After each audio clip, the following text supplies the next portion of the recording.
విద్యాభివృద్ధి లోపము. చాలామంది పిల్లలు చూడండి, ఒక సబ్జెక్టులో ఆగిపోతారు. అన్నీ పాస్ అయ్యాడు గురువుగారు, 2 సబ్జెక్టులు ఉన్నాయండి, 1 సబ్జెక్టు ఉందండి, 3 సంవత్సరాలు అయిందండి అంటుంటారు చూడండి.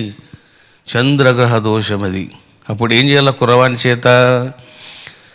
చంద్ర గ్రహశాంతి, చంద్ర జపము ఇవన్నీ చేయించాలి. అప్పుడు ఆ దోషం పోతుంది వాడికి.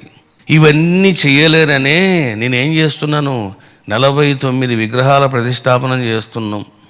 అయిపోయింది. ఇంకా ఒక్కసారి నువ్వు దాత అయినావంటే ఇక నీకు ఫలాలు వస్తూనే ఉంటాయి. ఎలా వస్తాయి ఫలాలు? నువ్వు తీసుకెళ్ళి 10 లక్షలు బ్యాంకులో పెట్టావు, నీకు 1% ఇంట్రెస్టో 7% ఏదో వస్తుంది కదా. అంటే నీకు ఇంట్రెస్ట్ ఏ విధంగా అయితే బ్యాంకు నుంచి వస్తుందో, రమణీశ్వరం యొక్క గ్రహ ఆలయం నుంచి నీకు వస్తూ ఉంటుంది.